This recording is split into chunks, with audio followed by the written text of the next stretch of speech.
The fire's already licking your toes. No one tells you it's coming. No judge, no priest, no whisper of a second chance. One moment, you're begging for water.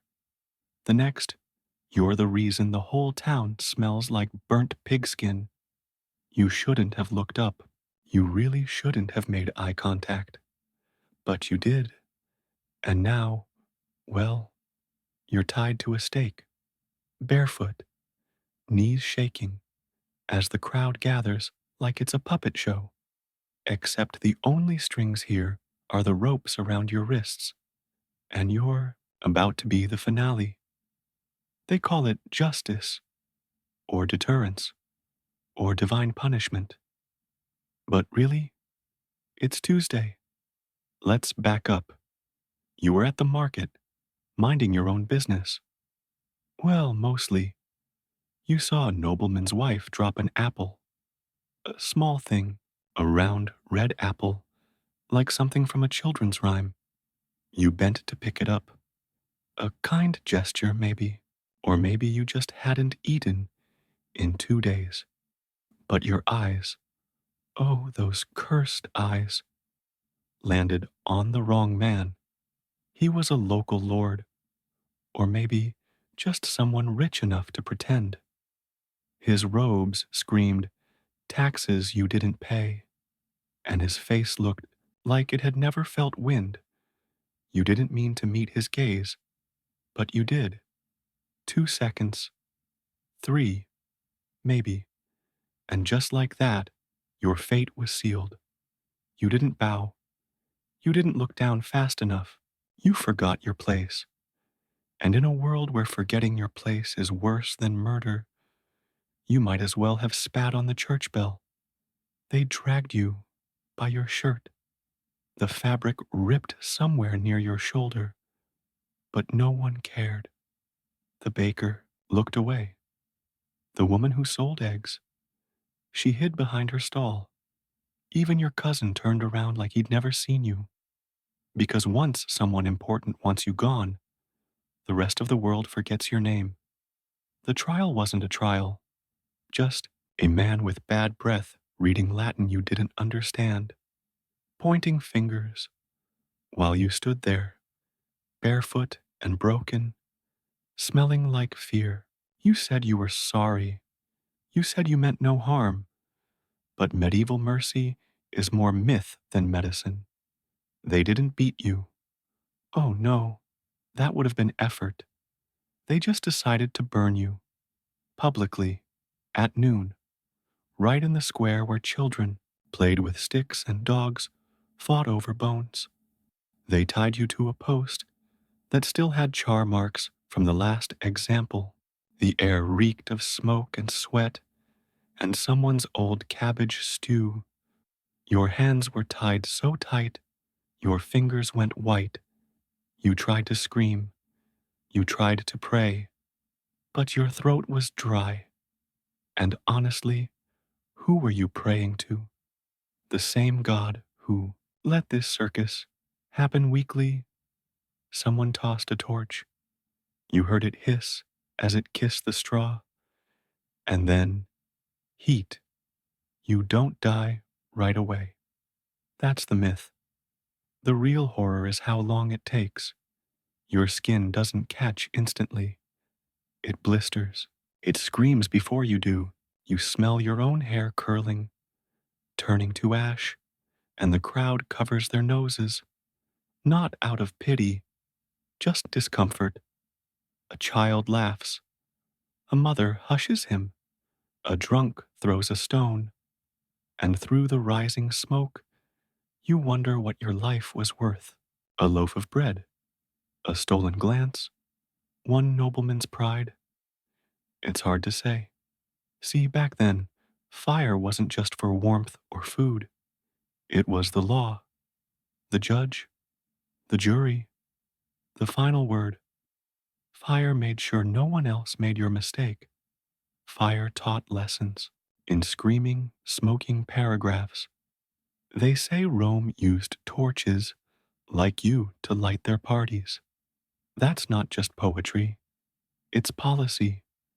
In your village, they don't even give you oil, just straw, wood, and enough silence for the flames to speak louder than you ever could. By the time your voice leaves your body, no one remembers what you said. By the time your bones go soft, the crowd has already gone home. Your ashes scatter in the wind. Some land in a chicken coop, some on a child's shoe.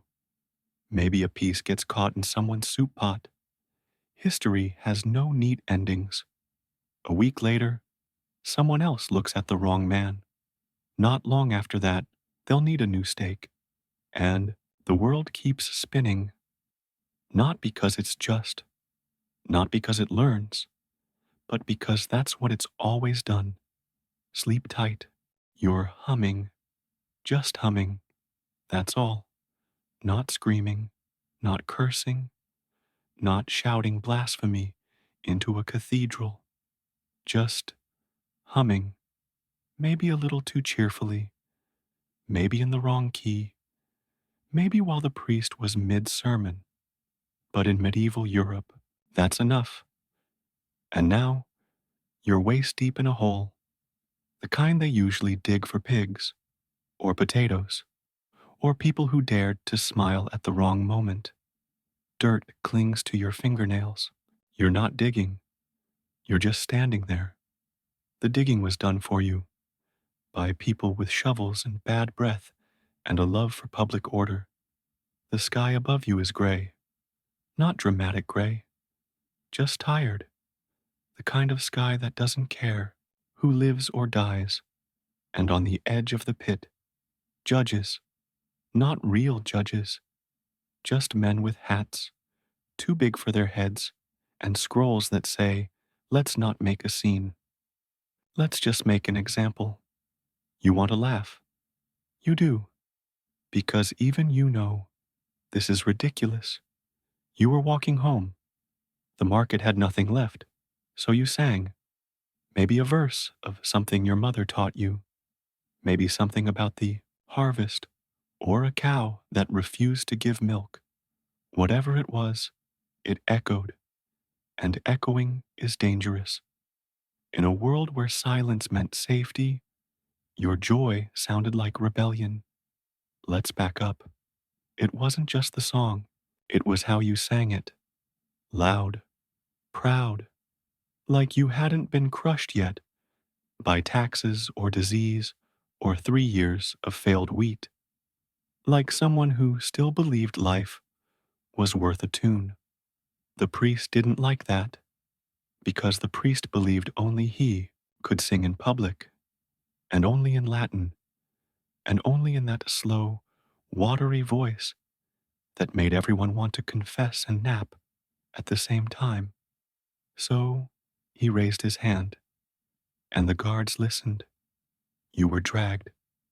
Not far, just to the edge of town where the ground is soft and the rules are looser. A hole was waiting. A crowd gathered. Because why not? Entertainment is rare. And you, lucky you, were the matinee show. You asked what the punishment was. Someone said, humility. Someone else whispered, return to the earth. But really, it's just a hole and a lesson. They lower you gently. Isn't that sweet? They don't shove. That would be cruel. Instead, they guide you into the dirt, like they're tucking in a child, a very doomed, overly cheerful child. Your legs are numb. Your heart's hammering. You look up and realize they've already begun. A handful of dirt, then another, then a whole shovelful. Not fast, not theatrical, just steady. One scoop at a time. The way you'd bury a secret. You try to speak, but what do you say? Sorry for the melody. Next time I'll sing off key. The crowd watches like they're at a play. Some pretend to pray. Others chew bread. One man actually yawns. And that's what stings. You're being buried for singing too loud, and they're bored, not horrified, not weeping, just bored. Because in this world, people get buried alive for less: a stolen egg, a dirty joke, a rumor. In some towns, being too alive was the real crime. You try not to panic.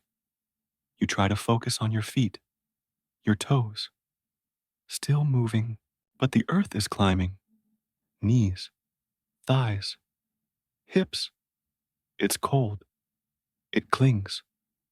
Like regret. You think of your mother. She sang too, quietly, while stirring soup, while brushing your hair with a twig comb. You remember the way her voice trembled on the high notes. You never thought it would kill you. Another shovel, another prayer. Someone coughs. A dog barks. A child asks, "Why are they doing that to him?" And the mother says, "So he learns." Learns what? That joy is dangerous? That breathing too loudly is rebellion? That your voice belongs to someone else once you step outside? The dirt is at your chest now. It's hard to inhale. You think of the song. You hum it again. Just once. It's muffled now, but it's still yours. The priest glares. He mutters something about sin, but he hears it.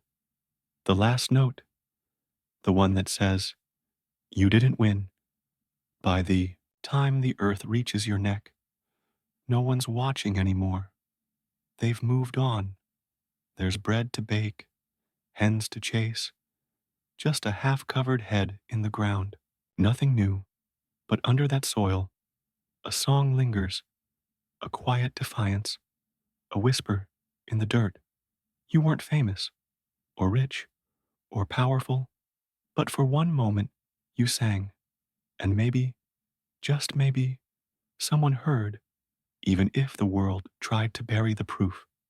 Sleep well. You're hungry. That's it. That's your entire defense. Your stomach sounds like a dying goat. Your fingers shake.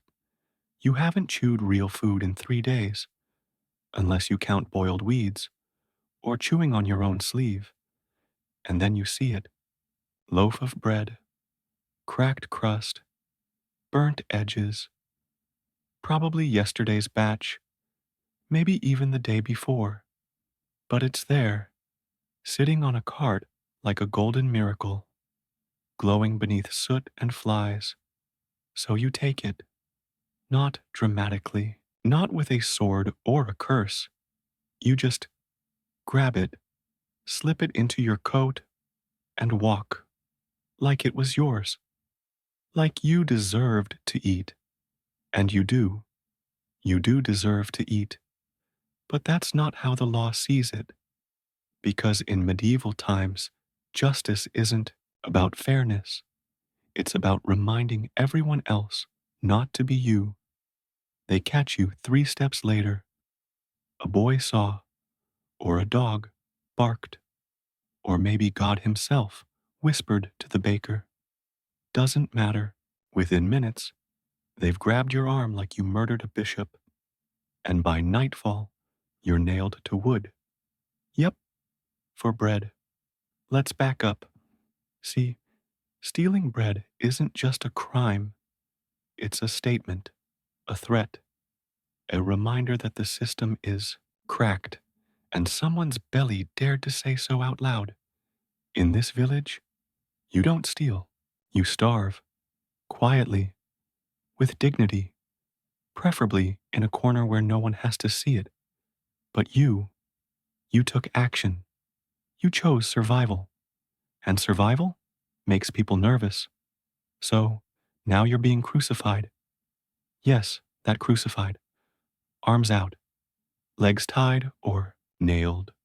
A wooden post, a crowd, and enough dramatic silence to fill a cathedral. They don't even use fresh timber. You're strapped to something they used last week. It still smells like the last guy. They strip your shirt first, because public. Shame pairs best with bare ribs and open wounds. Then they stretch your arms, not kindly. There's no ceremony, no trial, just a guy with rough hands and a bad attitude hammering a rusty nail through the softest part of your wrist. And the pain, it's not sharp, it's deep. It doesn't scream, it sinks, like a tooth rotting from the inside out. Your back arches, your legs kick, but they're ready for that. A few curses, some blood, and now you're up, hanging, swaying. Bread never tasted this far away. The villagers gather, not out of hate, just curiosity, because this is what passes for a social event. Someone brings cheese. A child asks if they'll get to see blood. You try not to cry, not because you're brave, but because your face is dry and your body's too focused on not dying immediately. Fun fact, crucifixion doesn't kill you fast. It's a slow, wheezing, humiliating fall. You suffocate, sort of. Your arms stretch until your chest can't lift. Your legs cramp. Your blood stops being polite. And through it all, you think, was it worth it? The loaf? The crust in your hand? The crumbs on your lips? Yes, yes, it was. Because in those few minutes, you weren't hungry. You were human. They try to make you an example. Don't steal, they say, or you'll end up like that. But no one sees what you were before the cross. A child, a brother, a person, just someone who wanted breakfast. Now the sun is high, the crowd is bored, and you're dripping. They don't even offer a sip of water, just bees. Someone throws a stone. It misses, barely. The priest mumbles something about justice. The baker crosses his arms. The mayor yawns. And you sing, low, hoarse, a song your mother used to hum while baking. It's off key, bloody, pathetic, but it's yours. No one claps. No one stops the hammering. But in that moment, you're not just a thief. You're a voice on a cross, a broken thing refusing to die quietly. They won't remember your name, but they'll remember the song. Soft, sad, hungry, and somewhere, deep down, they'll know you weren't a criminal. You were just hungry. Sleep well. You hear the barking first, then the scratching, then the whimpering. But it's not coming from outside the house. It's not a stray. It's coming from inside the sack. And inside that sack is you, the wife, you, the sinner, you, the latest cautionary tale in a world that likes its justice, theatrical, absurd, and preferably involving teeth. Let's back up. You were caught, not red-handed, but close. Maybe a neighbor saw a shadow through a curtain. Maybe your husband heard a laugh that wasn't his. Or maybe the servant snitched because she didn't get a tip. Doesn't matter. He found out. And in medieval Europe, that's enough to end you. Not just socially, literally. And today's method? Not fire, not rope, not stoning. No, today, we're getting creative. Today, it's a sack. A sack, a dog, a rooster, a monkey, and sometimes a snake. You know, the usual guest list. It's called poena culae, which is Latin for we have way too much time and not enough therapy. Originally, a Roman punishment for killing your own father. But when you're a woman accused of adultery, the rules get a little flexible. They drag you to the square. You're not screaming yet, mostly because you're still trying to understand. A sack? Really? You look around. The men are angry. The women are quiet. They've seen this before. The tailor's wife got the rope. The butcher's cousin got the rock pit. But you get the sack. They parade the animals in like it's a twisted circus. The dogs foaming. The monkeys tied with twine. The rooster looks offended to be here.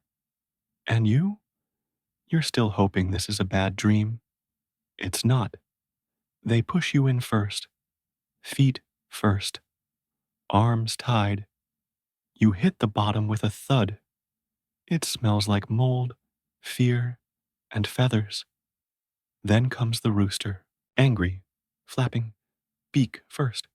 Then the monkey, who immediately bites your ear. Then the dog. Oh, the dog. They shove it in fast, and it starts thrashing. Not at you, yet, but it's scared, panicking. And when animals panic, they bite. You scream. Finally, not because of guilt, but because a dog just clawed your thigh, and a monkey might be going for your nose. Someone outside laughs. Someone spits. They tie the sack tight, cinch it with rope, and you can't see the sun anymore. Just fur, feathers, and pure chaos. It's not punishment. It's a message to every woman in the crowd. Stay quiet. Stay loyal. Stay invisible. Or next week, you could be riding shotgun with a farmyard. Inside the sack, you try to move, but space is gone. You try to breathe, but feathers choke your mouth. The rooster pecks.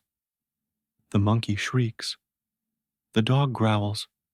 Your body's no longer yours.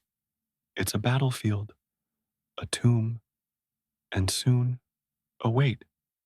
Because once the crowd gets bored, they toss the sack into the river.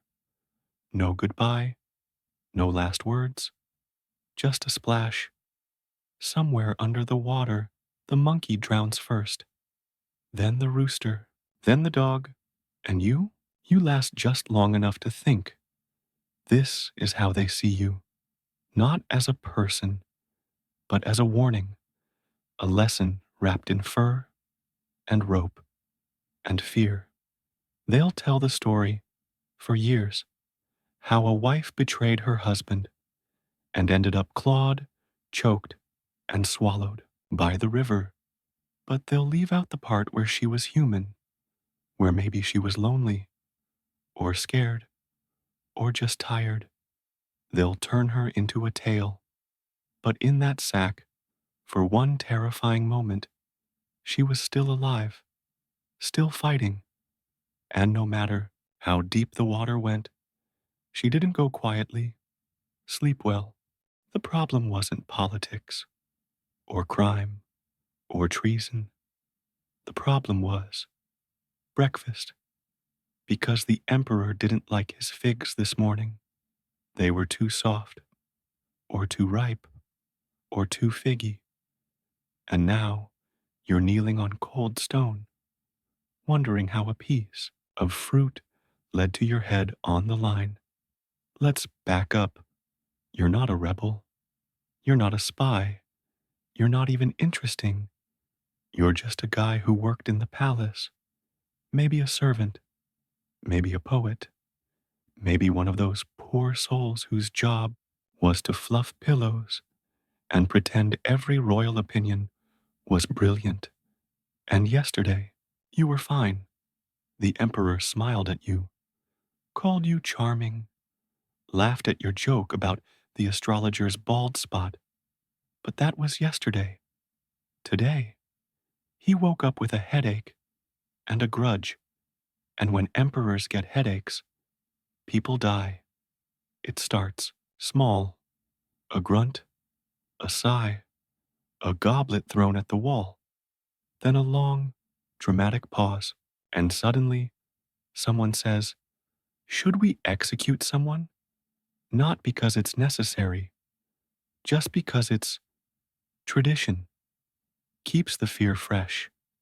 And congratulations, your name came up, not for anything you did, but because the emperor saw you standing too confidently, or smiling too long, or existing too loudly. His mood changed, and in this empire, that's a death sentence. Now, you're barefoot, knees sore, hands tied, the square's already full, because nothing draws a crowd like a sudden beheading. The executioner, he's seen this before. He's not emotional. He doesn't ask questions. He sharpens his blade like it's just another Tuesday, which, to be fair, it is. You try to plead, I didn't do anything, and they nod. Exactly, because that's the point. You don't have to do anything. You just have to be near the throne when it frowns. You hear the birds chirping. You see the red carpet that's stained with past regrets. You spot the emperor lounging under a canopy, sipping something expensive, looking bored. He nods. That's all it takes. The sword rises. Let's talk about that sword. It's heavy, polished, used at least twice a week. It has a name, something ridiculous, like Justice's Kiss or Mercy Reversed. They keep it oiled and theatrical because the death isn't just for you, it's for them. The butchers, the bakers, the scribes, the stable boys, everyone watching, thinking, that could be me. And that's exactly the goal, because fear is the emperor's favorite policy. More reliable than taxes, more popular than laws. You close your eyes. You smell sweat. You hear the crowd shift. And then, swish. Not yet. The blade hovers. Because, surprise, the emperor changes his mind. Spare him, he says lazily. I'm feeling generous. You exhale. The crowd groans. They came for a show. Not mercy. But wait. He's still chewing. Still thinking. No. Wait. Never mind. The executioner looks up, raises an eyebrow. Another nod. And this time, the blade doesn't pause. It swings. Because an emperor's mood is faster than law, sharper than truth, and bloodier than any battle. You were just a man. Wrong place. Wrong hour. Wrong fruit. They'll clean the square, wash the stone, re-roll the carpet. By dinner, no one will remember your name, but someone will remember the emperor's smile that morning, the one he gave after the swing. Sleep well. You're not wearing clothes, not a stitch, not a sandal, not even the dignity of a fig leaf. Just your skin, goosebumps, and the sharp realization that your entire neighborhood has come out to see what shame looks like in full daylight. Because today, you are the show and the venue. Oh, just the Roman Forum, the beating heart of the empire, the same place where senators argue, poets lie, lovers flirt, and thieves lose hands. Today, it's hosting you. Let's back up. Your crime? That depends who you ask. Technically, it could be anything. Spilled wine on a magistrate, marched too loud during a temple procession, looked too smug while paying taxes. It doesn't take much. In Rome, honor is everything. So is reputation, and nothing tears it faster than a slow, sweaty walk while completely and gloriously unclothed. Because while the army gets medals and the nobles get statues, you get the forum walk. punishment by exposure. Literally, the guards didn't give you a warning, just yanked your tunic, spun you around, and gave you a friendly little shove toward the marble steps. Now, here you are, feet slapping on sun hot stone, body desperately trying to shrink into itself. And everyone's looking. Old women whisper behind their hands, children giggle, vendors shout half hearted insults while slicing olives. Someone tosses a crust of bread. It misses, but the humiliation hits dead center because the forum isn't just a place, it's the place where gossip is born, reputations die, and memory lasts longer than monuments. And walking through it like this, that's not just punishment, it's branding, a scar you wear in the minds of everyone who saw. You walk past the statue of Julius Caesar. His stone eyes judge silently, probably thinking, I got stabbed 23 times and still had more dignity than you right now. You walk past the market stalls. A butcher offers you a sausage. You don't laugh because laughter belongs to the crowd, not you. You pass the temple steps. A priest murmurs something about penance, or patience, or plague. Hard to tell when your ears are burning redder than your shoulders. Let's talk about the heat. It's not gentle. It's Rome. In July heat, the kind that bakes the streets and roasts your soul. You're sweating in places you didn't know sweat, had permission. Every step echoes, every gaze pierces, and still you walk because that's the rule. You must complete the route from the basilica, past the markets, around the arch, and back again. A full loop of shame. No shortcuts, no shadows to hide in. Just you, the forum, and two guards behind you, just in case you suddenly remember you can run. You want to cry, but tears are too hot. Besides, the crowd might applaud. This isn't justice, it's performance. A reminder to everyone watching. Behave, or next week, you might be the parade. You finally reach the end. A tired looking man tosses a robe over your shoulders. It's itchy, smells like vinegar and old onions. But right now, it's the most luxurious thing you've ever worn. They lead you away. No applause, just muttering. You'll go home, try to forget. You won't, because Rome doesn't forget. The forum whispers. Statues judge. People talk. But still, you're alive. And in Rome, that's something. Sleep well. You're already on your knees. Not out of respect, not by choice. Your legs just gave up halfway through the second blow. And there are 38 more to go. Because in ancient times, dishonor isn't something you apologize for. It's something you bleed for. Let's back up. You dishonored a family. Not yours, of course. That would be forgivable. Internal drama, quiet scolding, maybe a few weeks of bad bread. But someone else's family? A noble one? A respected one? One with connections, money, and a cousin on the magistrate's bench? Now that's a different story.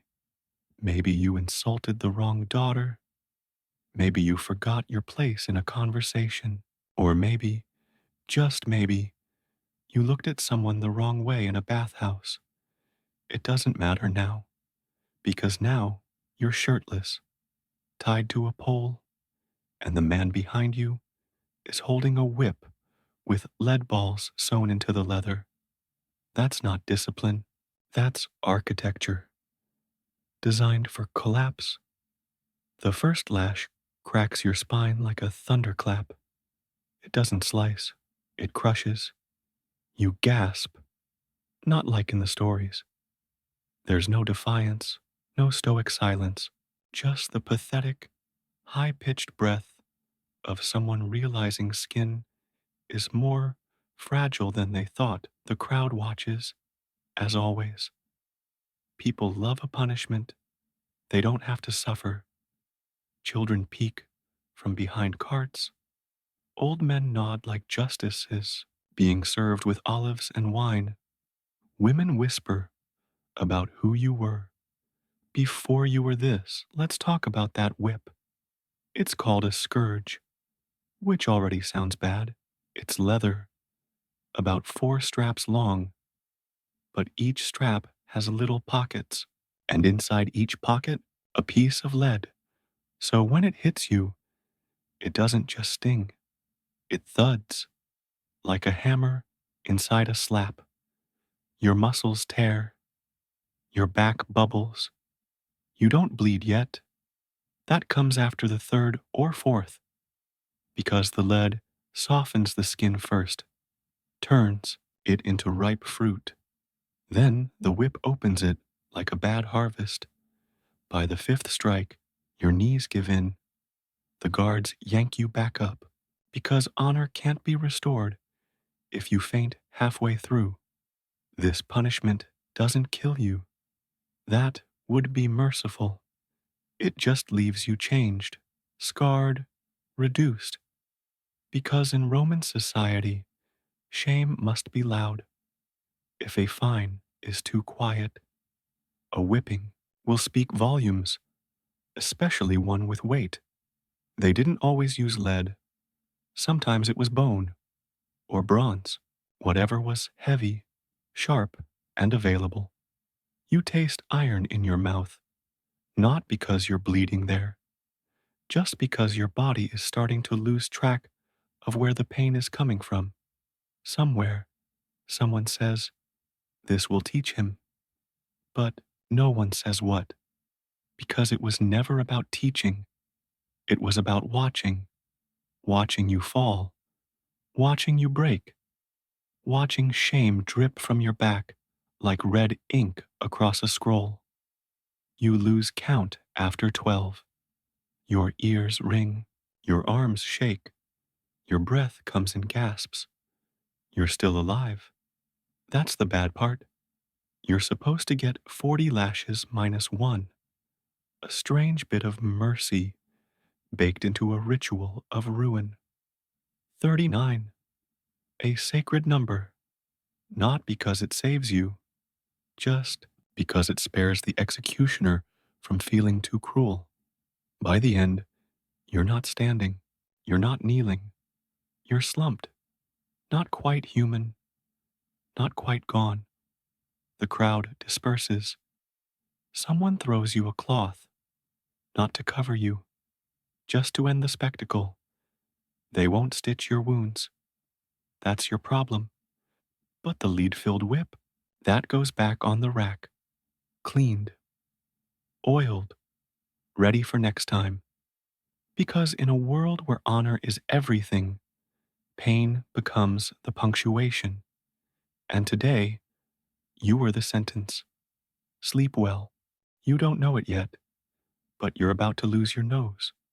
Not because of disease, not a battlefield injury, but because someone with power decided that your face deserved a permanent reminder of your mistake.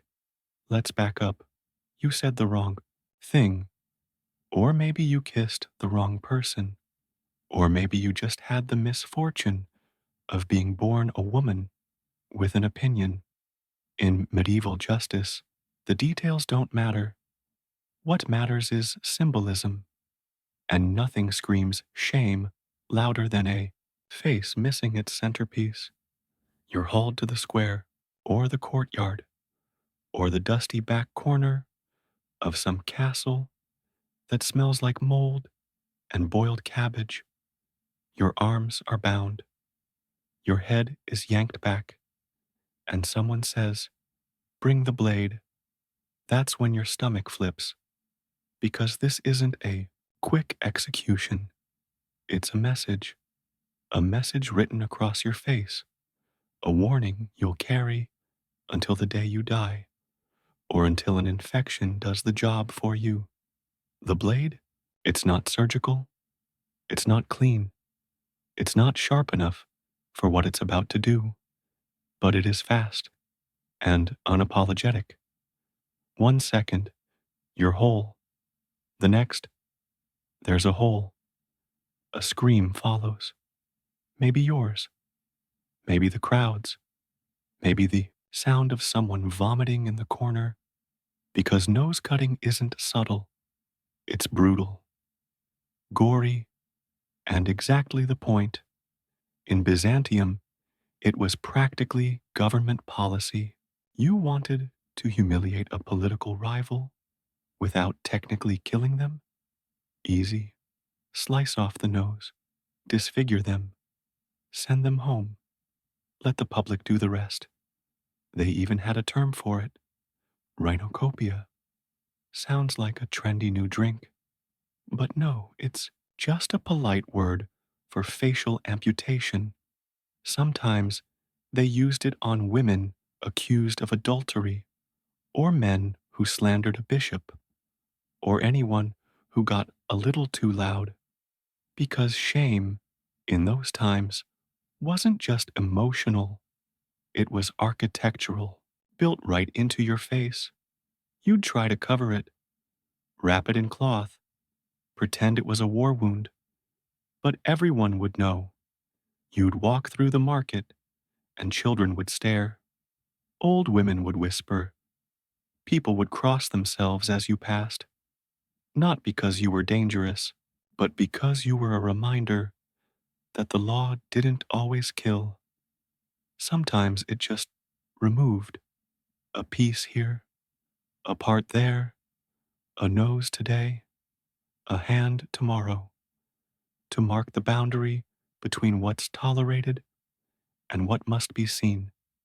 You might survive the wound physically, but your life, that ends the moment the blood starts. Jobs vanish, marriage prospects disappear. You're lucky if your name is still spoken, because justice didn't care about reform, it cared about theater. And nothing gets attention like a butchered face. They didn't even stitch it. You just bled for hours. Sometimes they'd throw in a branding for good measure, a little extra flair. You know, just so no one missed the lesson. And you? You sit in a corner now, wrapped in bandages, breathing through your mouth, not sleeping, not dreaming, just being. A new shape, a new warning. The punishment was simple: make you unforgettable, and they succeeded. Sleep well. The helmet smells like blood, not old blood.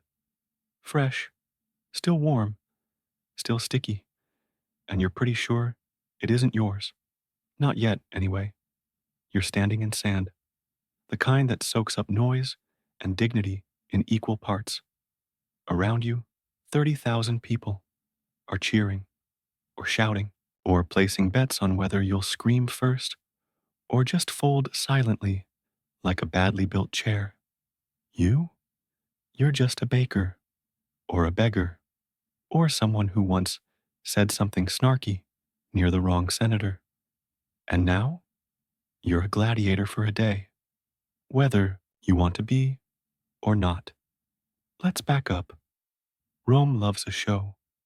It loves order, conquest, fountains, and roads. Yes, but above all, it loves a spectacle. And nothing screams public entertainment quite like watching a regular, slightly terrified human try to survive a man with a trident and anger issues. Maybe you owed someone money. Maybe you stole a fig.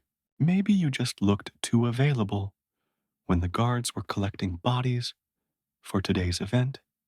And now you're here, thrown into a tunic, shoved into an armory, handed a wooden shield, and told to walk toward the sun. That's gladiator code. 4. Go die interestingly. You step into the arena. The sun punches you in the face. The crowd roars like a beast that's smelled meat. Your knees tremble. You look to your left. Someone's sharpening a blade. You look to your right. Someone's already bleeding. The man across from you. He's not new. He's done this before. His chest is scarred. His face is calm. He's holding a net. That's not comforting, because that means he's a retiarius. Fast, sneaky, fond of dragging people like fish. You? You have a stick. Not a sword. A stick. They said it's training. They said it's fun. But it's really just a delay. A teaser. A prelude to the part where someone's spleen ends up on display. There's no speech, no rules. Just a horn. Then chaos. You duck. You run. You trip. The crowd loves it. You hear laughter. Applause. A guy selling olives shouts, "Put your back into it!" You nearly get caught in the net. You swing wildly. You miss everything except the air. Your opponent nods.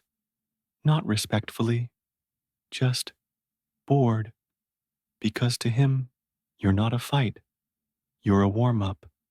He catches your leg with the net. You fall like a sack of shame. The crowd cheers. Not because they hate you, but because this is what they came for.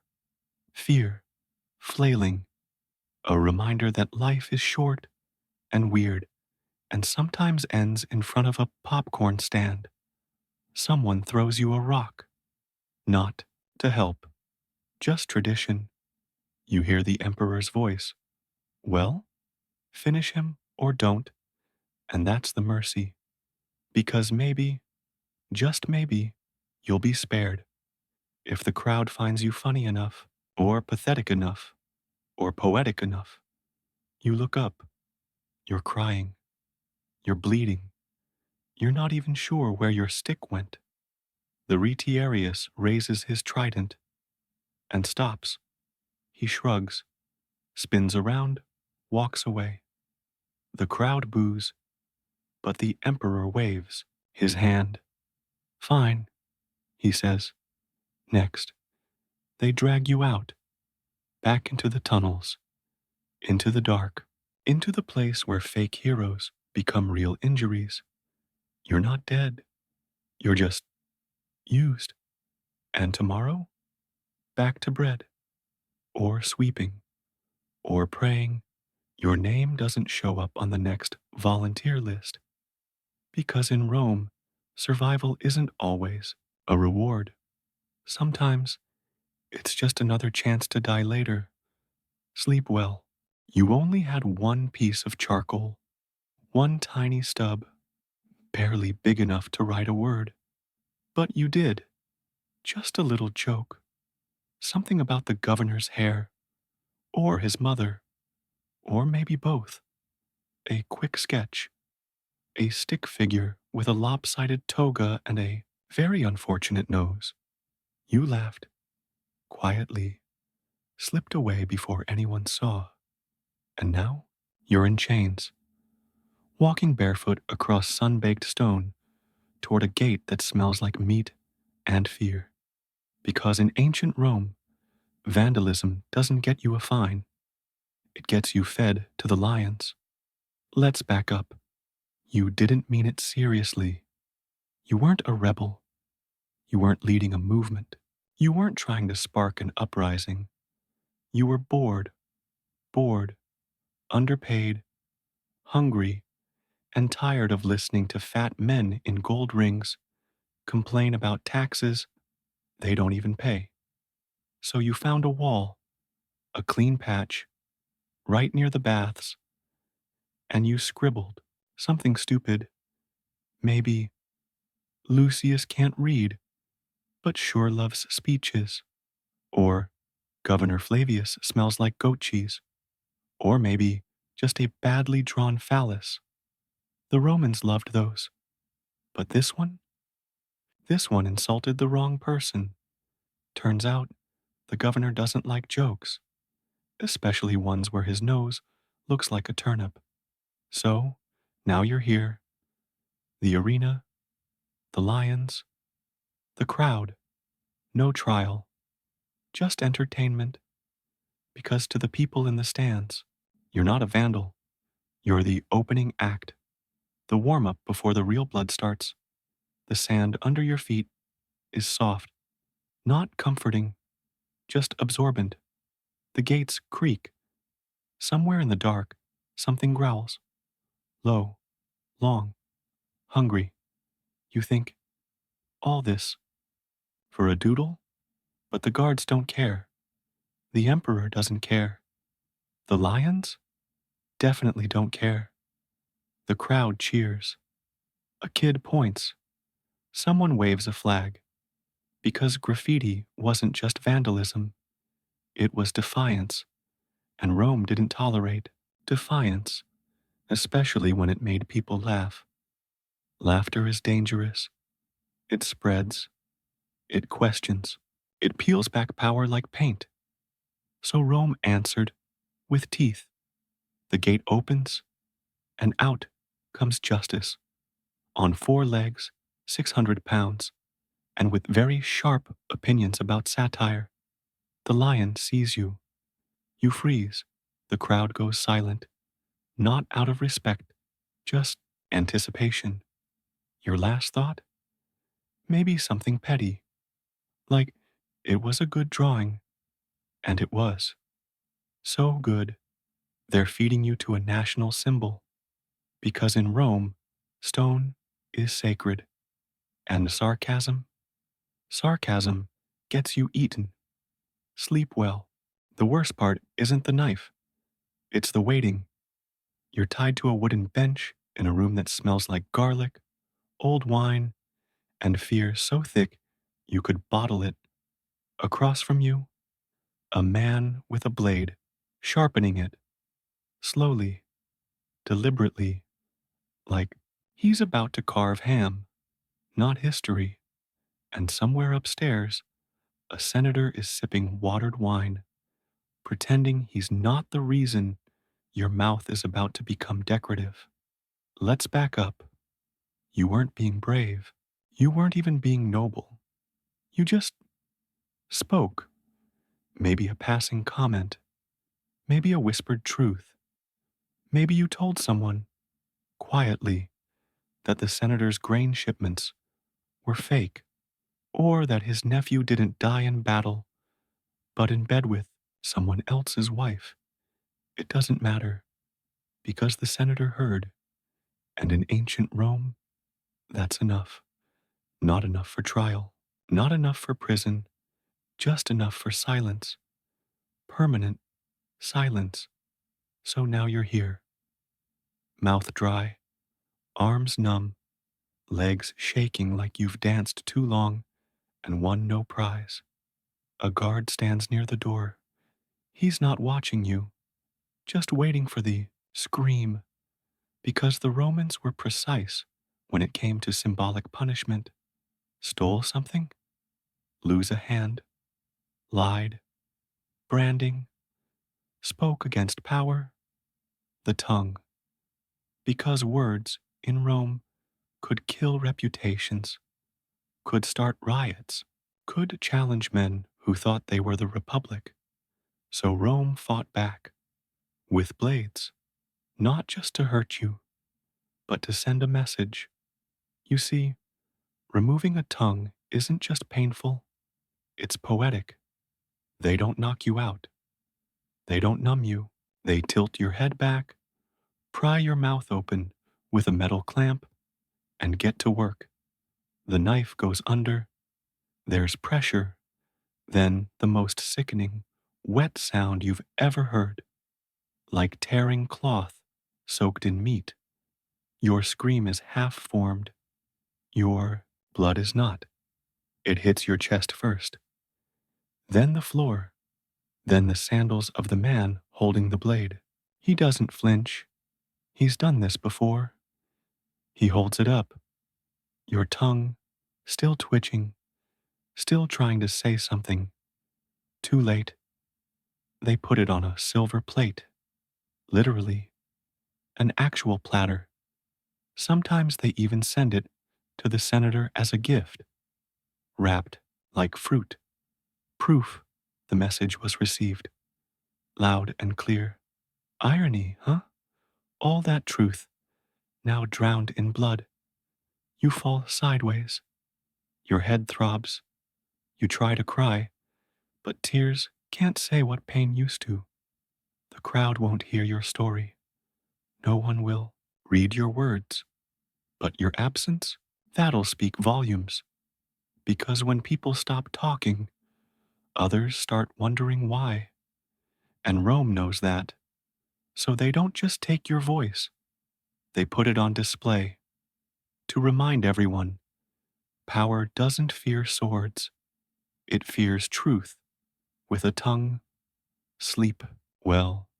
The let's tie you to two trees situation. Guess what happens next? The let's tie you to two trees situation. Guess what happens next? You already know this is bad. Not because of the ropes, not because of the trees, but because the soldiers are smiling.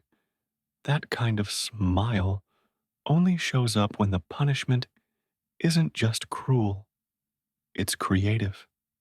And this one? Oh, this one's a classic. Let's back up. You did something, let's call it mildly inconvenient to the empire.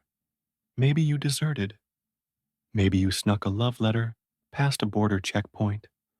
Or maybe you just said out loud that taxes were high and senators were soft. Either way, someone important heard, and instead of a clean execution, they chose the two trees. You're marched to a clearing, not a courtroom, not a prison, a clearing. That's your first clue. Two tall, flexible trees stand in the middle, branches swaying, birds watching, very peaceful if you ignore the men sharpening stakes. Nearby, the trees aren't just trees, they're instruments. They bend, they snap, and with enough rope and the right amount of cruelty, they tear. You're stripped, not just for humiliation. They don't want cloth getting in the way. Then they start tying your right arm and right leg to one tree, your left arm and left leg to the other, still not getting it.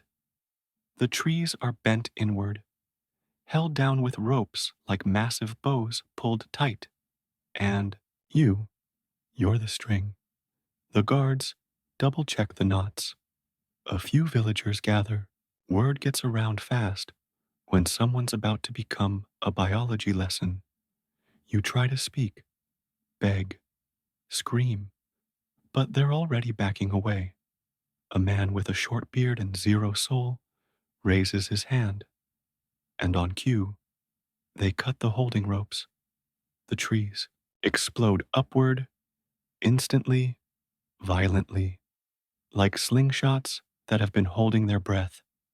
And you go in two directions. At once, you don't make a sound. Not really. Your lungs don't have time. Your body tears. Clean, fast, final. The crowd gasps. One man claps. Someone vomits. The birds scatter. And the trees, they snap back into place. Still swaying. Still innocent looking. Like they didn't just rip a person in half 5 seconds ago. Let's be clear. This isn't justice. It's warning. It says, obey, kneel, shut your mouth, or get the tree treatment. Because Rome, Persia, and plenty of other empires didn't just punish, they performed, they staged, they made sure the land itself helped deliver the message. And today, that message was you. No grave, no marker, just bits of former you on the grass and two trees gently rocking in the breeze. So next time someone says, don't make a scene, remember, sometimes the scene makes you. Sleep well. You're cold, you're hungry, you're tired of chewing boiled weeds and pretending it's stew. But worst of all, you're visible.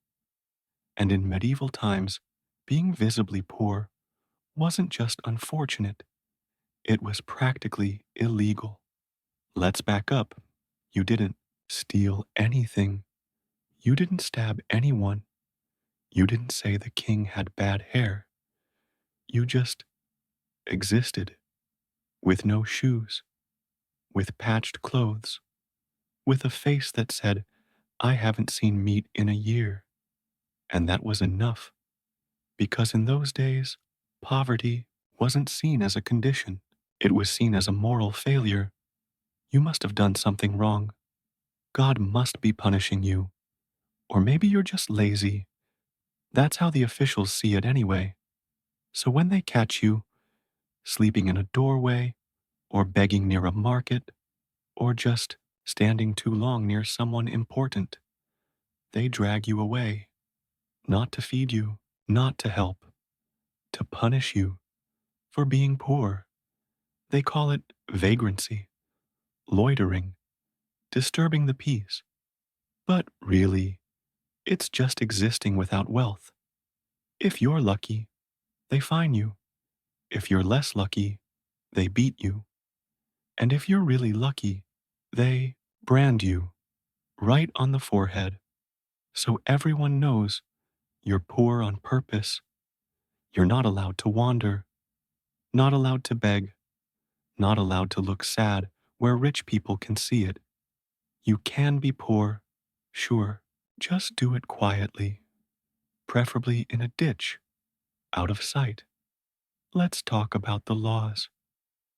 In 1349, England passed the Ordinance of Laborers.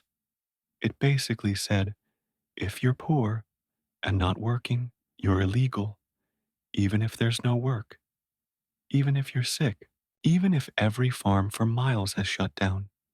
You must work or be whipped through the streets. They literally called it a correction, as if a beating would fix your missing roof, as if a brand would magically fill your stomach. You weren't just punished, you were displayed. A lesson, a warning, a walking billboard that said, don't become like this. And charity, that was for the church to decide. If you begged without permission, that was a sin too. Your very hunger became a crime. You learn not to speak, not to look up. You try to blend in with walls, stay still in shadows. Pray your bones don't creak too loudly, because if the wrong person notices you, you might end up in the stocks, or cleaning gutters with broken fingers, or tied to a post while someone lectures the crowd about laziness. Your crime, not being lucky, not being born rich, not dying quietly enough. They didn't want to fix poverty. They wanted to punish it until it stopped bothering their dinner. And so you sit outside the bakery, smelling bread you'll never taste, wondering how many more days you'll last before someone decides your face looks too poor to be legal. Sleep well. Talked back to a guard? You'll be wearing your own skin soon. You should have stayed quiet. That's what everyone says now. Not he was right, not he was brave, just he should have stayed quiet. Because in a world where power wears armor and carries a spear, talking back is the same as asking to be flayed alive. And today, you're the example. Let's back up. You didn't threaten anyone. You didn't start a riot. You just talked. Maybe a little too loud. Maybe a little too clever, a sarcastic remark, a snort when the guard tripped, a maybe you should try thinking next time when he shoved you for walking too slowly. The street went quiet because everyone knew what happens next. You get reported fast because guards don't take insults, they take skin. You're dragged away into the fortress or the punishment yard or the dark corner of a market that now smells like iron and wet rope. They strip you, not just of clothes, but of identity. You're no longer a man, you're material. The punishment is older than the empire, older than laws. It's called flaying, not poetic, not metaphorical, just slow, deliberate removal of your skin, piece by piece. The guards don't rush. They study you. They sharpen knives that aren't meant for battle. These blades are for butchery. The first slice is along your back, long, shallow, and devastating. Then the arms, the chest. They peel like your fruit. Your screams, they echo, they bounce off walls. People hear. People pretend they don't. Some whisper prayers. Some whisper wagers on how long you'll last. The blood runs, thick, sticky. Eventually, the pain becomes something else. Not sharp, not hot, just overwhelming, like drowning, but with your body still breathing. Sometimes, if they're feeling symbolic, they keep the skin intact, lay it out, stretch it, like parchment, like a warning sign made of flesh. And if they're really creative, they make you wear it, drape it over your shoulder like a cloak, tie it around your neck like a twisted scarf. It doesn't last, of course. The human body wasn't designed to be worn twice, but that's the point. You become a lesson to the other poor souls who thought about being smart or sarcastic or alive. They don't even bury you. They let the dogs finish what the blade started. Because in this world, talk is dangerous. Talk makes guards look weak, and weak guards need revenge.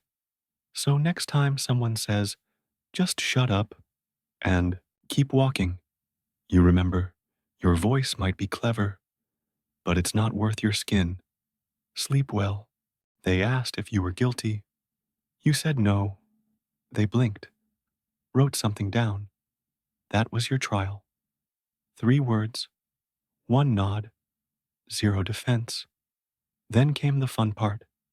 The punishment will be symbolic, which, in medieval court speak, means we're about to ruin your entire body in a way that also tells a story.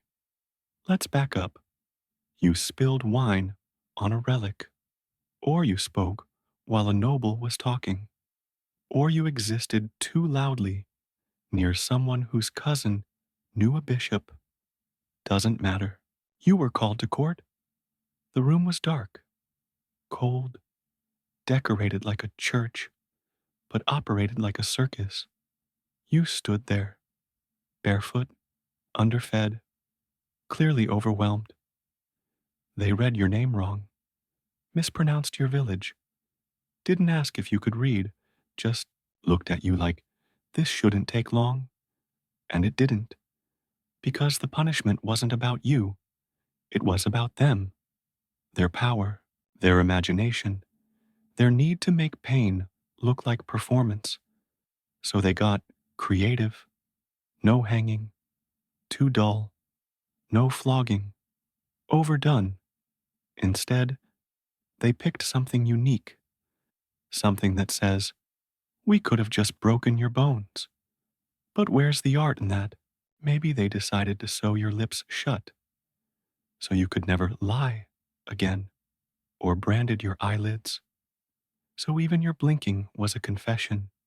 Or maybe they went with the rat in a bucket trick, where they strap a metal bucket to your bare stomach, insert a hungry rat, and heat the bucket from behind until the rat, well, panics.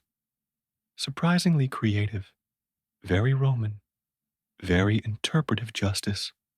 Another favorite? The chair of nails.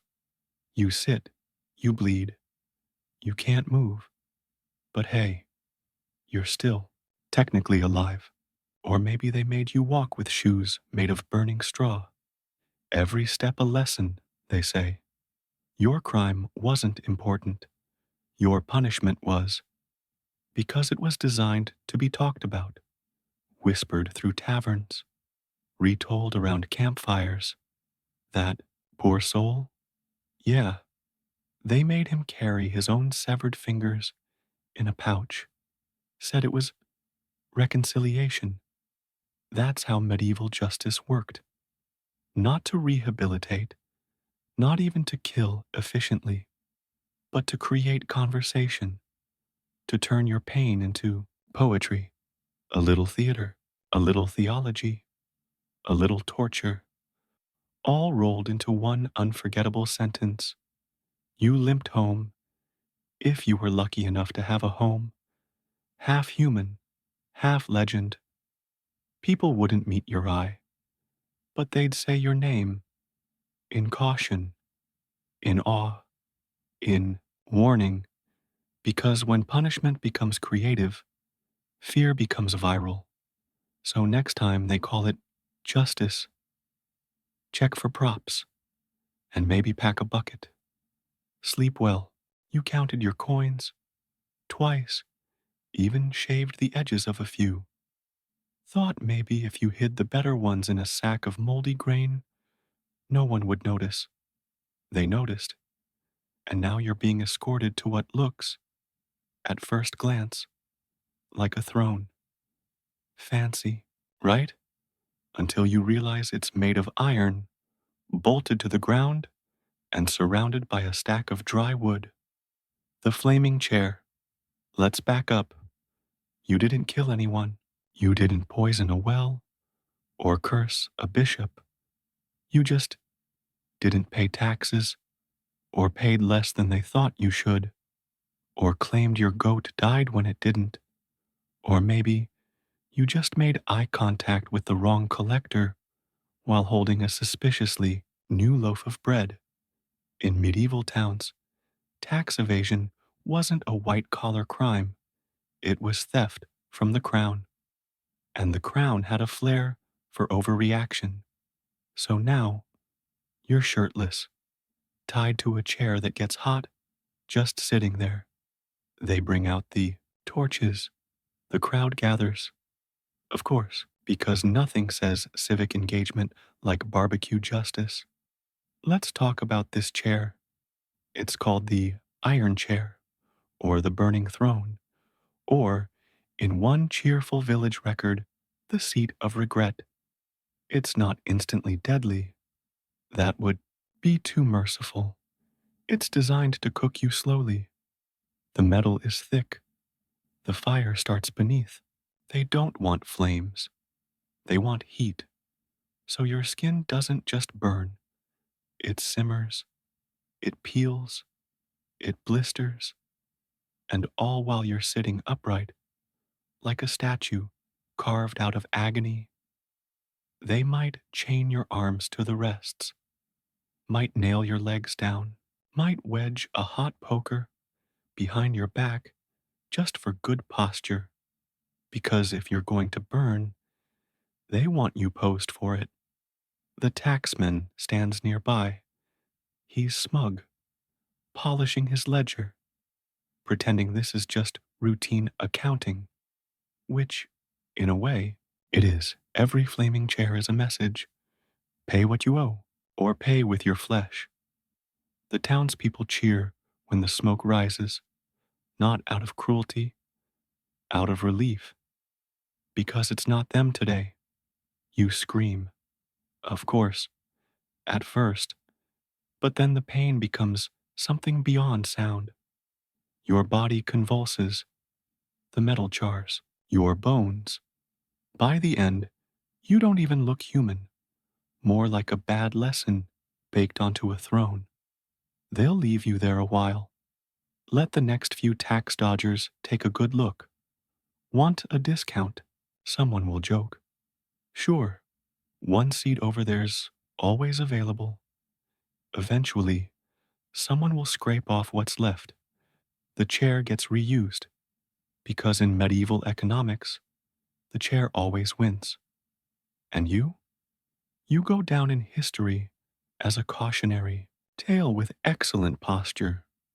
So next time someone grumbles about paying taxes, just whisper, "At least the chair isn't hot." Sleep well.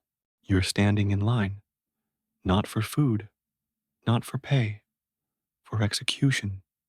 But hey, only 1 in 10 of you has to die. So, technically, your odds aren't terrible, unless you're number 10.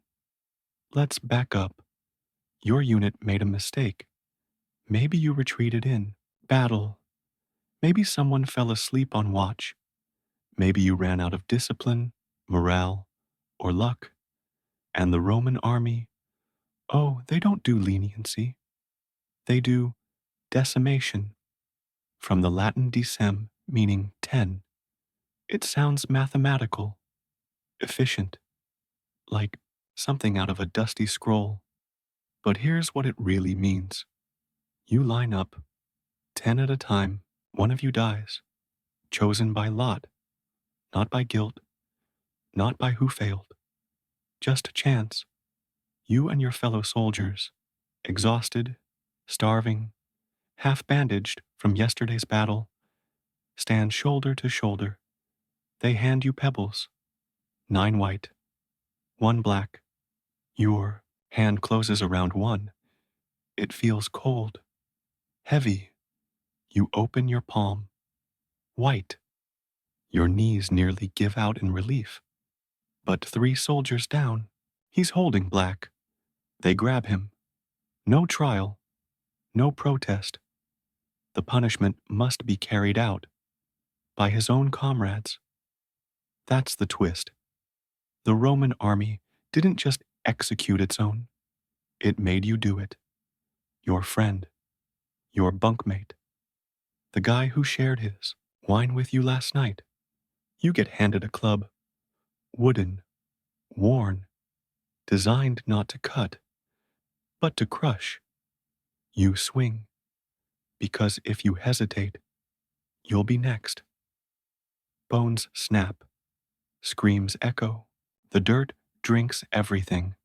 Then, next group of 10, and it repeats again and again until 1/10 of the unit is gone, and the rest are broken, alive, but split, not from battle, but from the weight of knowing they survived by chance and by killing their brothers. It wasn't about justice, it was about fear, about control.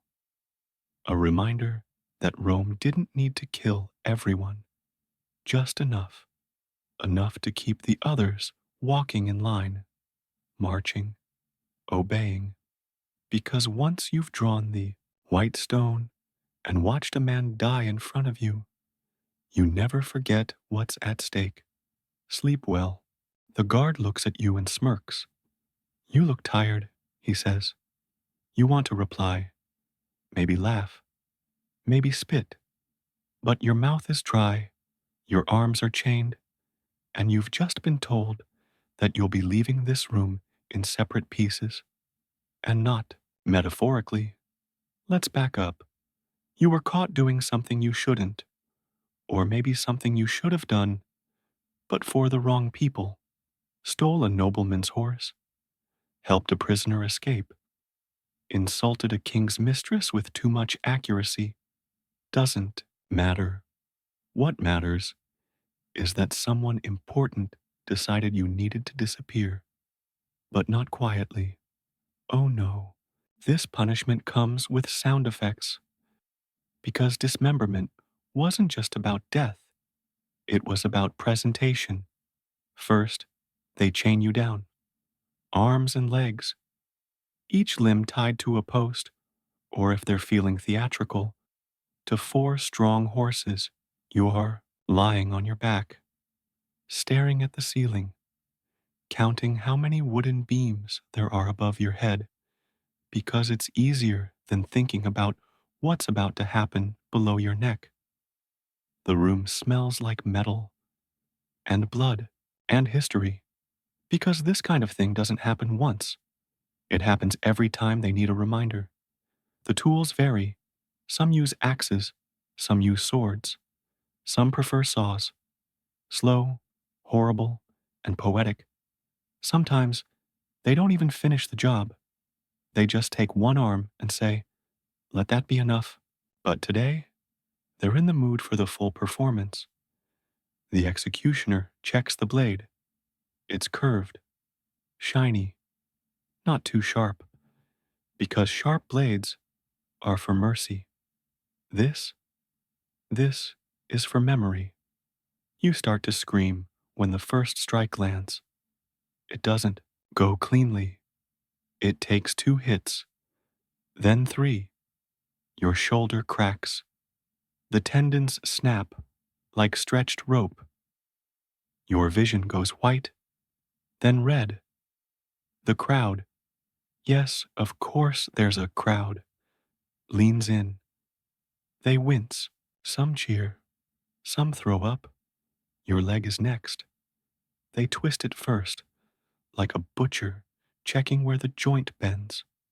You try to thrash, but there's nowhere to go. Your body is a lesson. Now, each limb removed like a page from a book titled, Don't Do What He Did.